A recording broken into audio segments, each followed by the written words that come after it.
Hello everyone, welcome to Unacademy. Very good afternoon to all of you. तो Bharat electronics limited ने निकाला है recruitment of probationary engineer. Different branches का है, कितनी नंबर ऑफ वैकेंसीज हैं, क्या सिलेक्शन प्रोसीजर है, एलिजिबिलिटी, सारी चीजें हम इस पर्टिकुलर सेशन में देखने वाले हैं। ठीक है, तो स्टार्ट करते हैं। यहाँ पे ये डिटेल एडवर्टाइजमेंट है जिसमें यहाँ पे बताया गया है कि advertisement number 17556 HR all India 2025/2, date है 24 अक्टूबर 2025। अगर हम बात करें सबसे पहले नंबर ऑफ वैकेंसीज की, तो इलेक्ट्रॉनिक्स में प्रोबेशनरी इंजीनियरिंग ई ग्रेड 2 की अगर बात करें 175 पोस्ट हैं टोटल, मैकेनिकल में 109, कंप्यूटर साइंस में 42 एंड इलेक्ट्रिकल में है 14। नंबर ऑफ सीट्स कम देखकर इलेक्ट्रिकल वाले ऐसा ना सोचें अरे सर सीट्स तो कम आई हैं। अरे ठीक है, मैं आपको बता रहा हूं, जहां वैकेंसी ज्यादा वहां पे लोग ज्यादा अप्लाई करते हैं, जहां वैकेंसी कम होती हैं लोग कम अप्लाई करते हैं। तो कंपटीशन आपका उतना ही रहता है, तो ऐसा सोच के कई लोग फॉर्म ही नहीं भरते हैं। तो ट्राई जरूर करिएगा। 14 सीट्स भले ही दिख रही हैं मगर आप अपना 100% दीजिए, जरूर क्वालिफाई करेंगे। वहीं अगर हम बात करें सीटीसी की, तो ये चारों पोस्ट के लिए जो सीटीसी है दैट इज 13 लाख अप्रोक्सीमेट है। जो उसका पे स्केल है 40,000, 3% 1,40,000। 25 ईयर्स फॉर जनरल कैंडिडेट्स दिया हुआ है। जो एज क्राइटेरिया है एज ऑन 1 अक्टूबर 2025। तो ये डेट जरूर चेक करिएगा। जो 25 साल के आसपास स्टूडेंट होंगे उनको ये जरूर चेक करना चाहिए। ठीक है, जनरल कैटेगरी के लिए याद रखिएगा। और इस डेट पे इससे ज्यादा एज नहीं होनी चाहिए।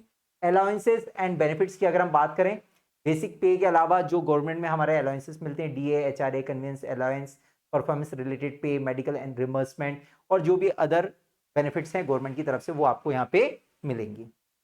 इसके बाद अगर हम बात करें एलिजिबिलिटी की, क्योंकि यहाँ पे स्टूडेंट्स को कई बहुत कंफ्यूजन रहता है कि सर हमारी ब्रांच उस पर्टिकुलर में एलिजिबल है कि नहीं।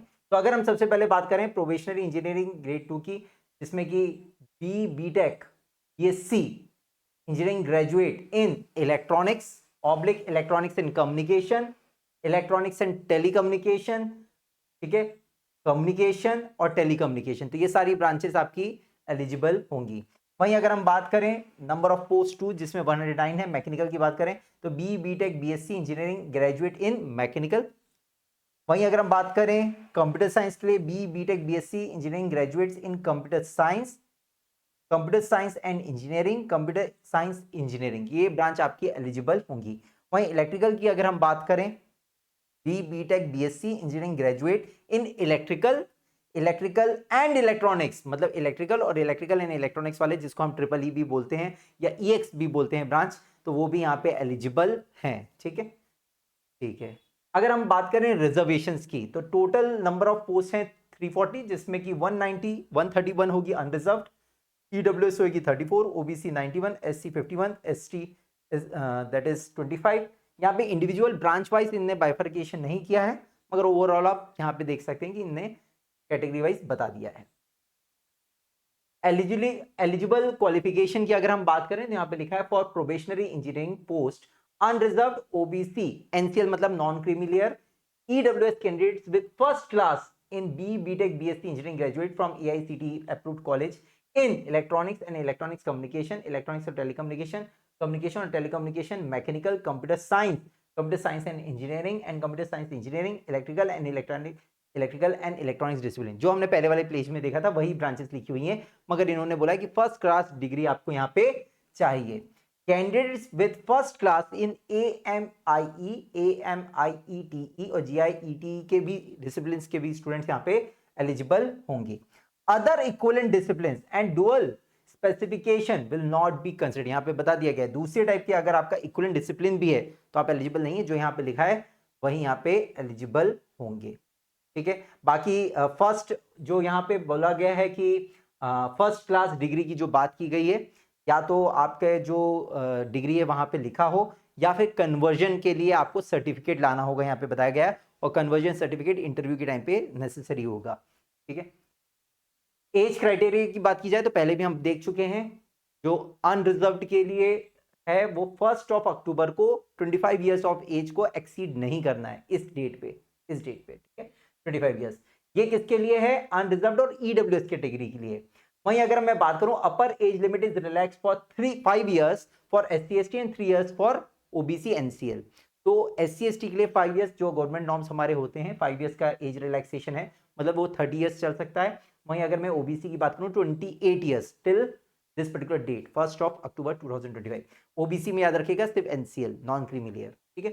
Certificate issued by board of secondary education of for passing medical. तो ये जो एज होगा ये कहां से चेक किया जाएगा, ये इसके लिए आपका 10th या 12th का जो मार्कशीट होगा उसी के बेसिस पे इसको वेरीफाई किया जाएगा। तो जो वहां पे डेट हो वहीं आप यहाँ पे लिखिएगा। टोटल नंबर ऑफ पोस्ट 340 है, ठीक है। प्लेस ऑफ पोस्टिंग की बात की जाए, जो इंपॉर्टेंट पॉइंट है, the above opening are for any of the unit office of BL at the following location: Bangalore, Ghaziabad, Pune, Hyderabad, Chennai, Machilipatnam and Panchkula, Kotdwara and Navi Mumbai. तो ये है, और मुझे लगता है ये इसलिए काफ़ी स्टूडेंट्स को पसंद भी इसलिए आता है क्योंकि गवर्नमेंट जॉब लेने के बाद स्टूडेंट का मेन क्राइटेरिया हो जाता है सर लोकेशन अच्छी मिले, तो लोकेशन बीएल में आपको अच्छी मिलती है। इसके अलावा हालांकि उन्होंने नीचे पॉइंट लिख दिया है कि कंपनी के द्वारा अगर आपको ओवरऑल इंडिया या फिर बाहर भी भेजना पड़े तो आपको वहां पे पोस्ट पे जाना पड़ेगा, ठीक है। वैसे इन्हें एक टेंटेटिव बता दिया।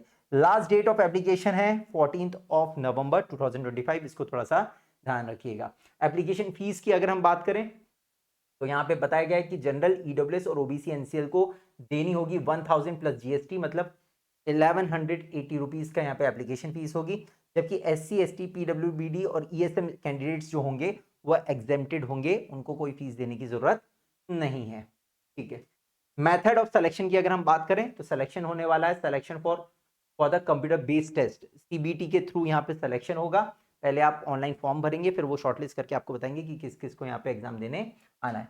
The minimum qualifying marks is 35%।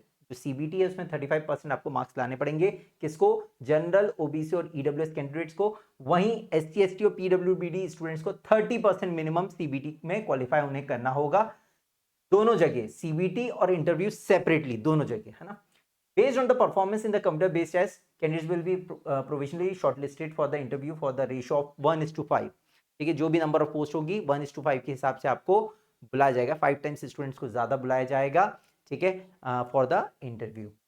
The weightage for computer based test is 85 marks and interview is 15 marks. यहाँ बता दिया गया है कि जो वेटेज होगा कंप्यूटर बेस्ड टेस्ट का उसका 85%, मतलब 85% बोल सकते हैं, और 15% वेटेज होगा इंटरव्यू का, ठीक है। Please note that the call letters will not be sent separately through the email और थ्रू द कन्वेंशनल मेल। तो ये थोड़ा ध्यान रखिएगा, स्टूडेंट सोच रहा है मैंने फॉर्म भर दिया, अब सब कुछ मेल पे आएगा तो मुझे वहां से इंफॉर्मेशन मिल जाएगी, तो ऐसा नहीं होगा। उन्होंने बोल दिया है आपको रेगुलरली साइट को विजिट करता रहना पड़ेगा, या फिर आप हमारा टेलीग्राम ग्रुप ज्वाइन कर सकते हैं, वहां पे हम अपडेट इसके बारे में देते रहते हैं, ठीक है। और या फिर BL की साइट आप विजिट करते रहिएगा, ठीक है, ठीक है। कंप्यूटर बेस्ड टेस्ट की बात की जाए तो कैंडिडेट में of the centre mention in annexure A, नीचे एक एनेक्सर ए दिया है जिसमें बहुत सारे सिटीज की लिस्ट दी हुई है, जिसमें आप डिटेल एडवर्टाइजमेंट में देख सकते हैं कि आपकी सिटी जो भी आपको पास पड़े उसमें कोई 5 सेंटर आपको चूज करने होंगे CBT के लिए, ठीक है। उसमें प्रियोरिटी वाइज आप लिख सकते हैं। हालांकि इन्होंने ये अपने राइट्स अपने पास रिजर्व रखे हैं कि हम सेंटर चेंज भी कर सकते हैं, आपका कोई और सेंटर भी दे सकते हैं, बाद में ये चेंज नहीं होंगे अगर आप बोलेंगे। The computer-based test is for the duration of 120 minutes and comprising of 125 questions. 125 questions होंगे, 100 technical question and 25 general aptitude and reasoning questions. Total 125 questions है, 120 minutes है। तो क्वेश्चन का लेवल बहुत ज़्यादा हाई नहीं होगा, जैसे हम टाइम देख रहे हैं तो एक आपका AJE के लेवल का, या फिर बोल सकते हैं गेट के एक सिंपल 1 मार्क्स वाले क्वेश्चंस, और ESC के क्वेश्चंस आप PYQ लगाएंगे तो मेरे को लगता है ये आपके लिए हेल्पफुल रहेगा। Each questions will carry 1 marks and there will be a negative marking, negative marking भी है, 1/4 marks will be deducted for each wrong answer, ठीक है। नेगेटिव मार्किंग है, 1/4 है, ठीक है। तो ये आपका पैटर्न है CBT का, that is computer based test का, ठीक है। अगर हम बात करें सिलेबस की तो यहाँ पे स्पेसिफिकली कोई सिलेबस नहीं दिया है, मगर उन्होंने बोल दिया जो भी आपका कोर इंजीनियरिंग सब्जेक्ट है उसका जो सिलेबस होता है, तो जो आपका गेट और ESC का सिलेबस है मेरे को लगता है उसे आपको फॉलो करना चाहिए, ठीक है। और हालांकि हम वेबसाइट पे देख सकते हैं, वेबसाइट पे डिटेल एडवर्टाइजमेंट में के नीचे सिलेबस भी कई बार देते हैं, तो अगर वो अपलोड करेंगे तो उसके बारे में इंफॉर्मेशन हम आपको जरूर देंगे। The test will be include a section of general aptitude to access the analytical reasoning ability. जो 25 क्वेश्चन है, 125 क्वेश्चन है, उसमें 100 क्वेश्चन तो आपके कोर इंजीनियरिंग के हो जाएंगे, 25 क्वेश्चन में जो नॉर्मली आपका जनरल एप्टीट्यूड होता है उससे रिलेटेड और रीजनिंग से रिलेटेड क्वेश्चन हो, ठीक है। ये आपका सिलेबस हो गया। अगर जनरल कंडीशन की बात की जाए तो इंडियन नेशनल होना जरूरी है। सर्विस एग्रीमेंट यहाँ पे दिया हुआ है, selected candidate will be required to undergo an orientation or on the job training for the period of 6 months. 6 month की ट्रेनिंग होगी. They will be required to execute a service agreement to serve the company for a period of 2 years. 2 years के लिए आपको service agreement 2 years के लिए रहना ही है. Should be willing to serve in any of the unit office of the BL. The amount payable for breach of service contract is 2 lakh rupees. यहाँ पे 2 lakh rupees दिया है कि आपको 2 साल मिनिमम आपको वहाँ पे रहना है. Appointment of the selected candidate will be subject to being found medically fit by the company's medical authority as per the company's medical standard. Medical भी होगा, उसको भी आपको पास करना होगा. जो उनका जो क्राइटेरिया होगा मेडिकल का वो आपको देखना होगा. ठीक है. There will be no separate communication. यहाँ पे एक बार और उन्होंने स्पेसिफाई करी कि भाई हम आपको कोई कम्युनिकेशन, कोई एक्स्ट्रा ईमेल या मेल नहीं करेंगे. आपको लगातार बीएल की साइट को देखना होगा. ठीक है. कोई भी अगर आपको क्लैरिफिकेशन चाहिए तो यहाँ पे एक मोबाइल नंबर दिया हुआ है. डिटेल एडवर्टाइजमेंट में एक आपको यहाँ पे कोड, क्यूआर कोड भी दिया हुआ है. तो दैट मीन्स स्कैन करके आप इनका इंस्टाग्राम पेज फॉलो कर सकते हैं. वहाँ से आपको कोई ना कोई अपडेट मिलती रहेगी. ठीक है. कैसे अप्लाई करना है इसके लिए डिटेल एडवर्टाइजमेंट आप देख सकते हैं. ध्यान रखिएगा ओपनिंग डेट है आज से 24 अक्टूबर 2025 और जो लास्ट डेट ऑफ सबमिशन है वो है 14 नवंबर 2025 रात को 12 बजे. तो बिल्कुल देरी ना करें. आज 11 बजे से बिल्कुल स्टार्ट हो गया है. ठीक है. इसके अलावा आप हमारे से कनेक्टेड रह सकते हैं. मेरा टेलीग्राम ग्रुप है Mayank sir GATE faculty Unacademy. कोई भी अपडेट इससे रिलेटेड आता है, cut off, expected cut off के लिए भी मैं लेकर आऊँगा जल्दी. तो आप मेरे से कनेक्टेड रह सकते हैं और सिलेबस और इसकी तैयारी के रिगार्डिंग भी हम आपको इन्फॉर्मेशन देते रहेंगे. बिल्कुल आप मेरे से कनेक्टेड रह सकते हैं. मेरा टेलीग्राम ग्रुप है Mayank sir GATE faculty Unacademy. ठीक है. जाने से पहले मैं आपको बता दूं कि स्कॉलरशिप टेस्ट होने वाला है. ठीक है. कब होने वाला है? दैट इज 26 अक्टूबर सुबह 11 बजे और शाम को 5 बजे. तो जितने भी स्टूडेंट है प्लान कर रहे हैं फॉर 2028 एंड 27 तो बिल्कुल इसको ज्वाइन करना चाहिए, जिसमें 45 लाख रुपीस का रिवॉर्ड्स आपको जीत सकते हैं. 100% स्कॉलरशिप है. ठीक है. गारंटीड रिवॉर्ड है. टॉप 250 रैंकर्स को मिनिमम 65% तो स्कॉलरशिप आपको मिलेगी ही. इसमें आप लैपटॉप जीत सकते हैं, स्मार्टफोन, स्मार्ट वॉच, बहुत सारी चीज़ें हैं जो आप यहाँ पे जीत. ठीक है. इसके अलावा आपको मैं बता दूं कि अनअकैडमी का ALN ऐप आया हुआ है जिसमें कि आप कोई भी लैंग्वेज जीत सकते हैं. बहुत सारी लैंग्वेज है, 25 प्लस लैंग्वेज है. यहाँ पे दिखा है 25 प्लस लैंग्वेज है. प्रैक्टिकल लर्निंग है. बिल्कुल बेसिक से स्टार्ट करते हैं और ये मेड इन इंडिया है, इंडियन इनोवेशन है. Trusted bye 2 million plus learners, already users हैं इसके और 35,000 प्लस रेटिंग के साथ ये टॉप चार्ट में भी है. बिल्कुल देरी ना करें. जितने भी स्टूडेंट हैं प्लान करें, कोई रीजनल लैंग्वेज सीखना चाहते हैं, रीजनल लैंग्वेज भी है, फॉरेन लैंग्वेज तो है ही, तो बिल्कुल वो सीखना चाहते हैं तो ALN का आप यूज़ कर सकते हैं. इसके अलावा मैं बता दूं क्रैश कोर्स स्टार्ट हो चुका है जो कि हमारा अवेलेबल है 3499 में. कोड आप यूज़ कर सकते हैं मयंक 45. कुरुक्षेत्र बैच, अगर आपका एम है गेट और ESE PSU 2028 तो कुरुक्षेत्र बैच ज्वाइन कर सकते हैं. 10 अक्टूबर को ये स्टार्ट हो चुका है. इसमें मेरा पावर इलेक्ट्रॉनिक्स भी चल रहा है. ठीक है. इसके अलावा अगर हम बात करें एकलव्य बैच की जिनका एम गेट और ESE PSU 2027 है, 10 अक्टूबर से ये भी स्टार्ट हो चुका है. जिनका एम ESE 2026 है, नक्षत्र बैच हमारा ज्वाइन कर सकते हैं. 27 जून से ये स्टार्ट हो चुका है. ठीक है. जो भी आप सब्सक्रिप्शन लेते हैं इसके साथ आपको टेस्ट सीरीज मिलेगी जिसमें हमारे 2645 क्वेश्चंस अवेलेबल हैं. ठीक है. 2 टाइप के हमारे पास सब्सक्रिप्शन है, एक है प्लस, एक है आइकॉनिक सब्सक्रिप्शन. प्लस सब्सक्रिप्शन जिसमें इंडिया टॉप एजुकेटर आपको मिलता है, लाइव डाउट सॉल्विंग मिलता है. ठीक है. अनलिमिटेड एक्सेस मिलता है, स्ट्रक्चर्ड कोर्सेज एंड PDF मिलती है. साथ ही साथ आपको मिलता है आइकॉनिक सब्सक्रिप्शन जिसमें प्लस के सारे फीचर्स होते हैं मगर एडिशनल फीचर्स भी होते हैं, जैसे 1:1 मेंटरशिप होती है, फिजिकल नोट्स होता है और बहुत सारे अच्छे अच्छे फीचर्स हैं आपको मिलेंगे. मतलब प्लस एक बेसिक फीचर हो गया, आइकॉनिक इससे ऊपर वाला फीचर होता है. ठीक है. बिल्कुल प्लान करें, दोनों में से कोई भी सब्सक्रिप्शन लें और हमारे साथ आए.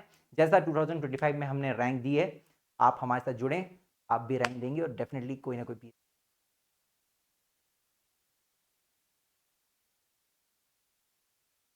हेलो.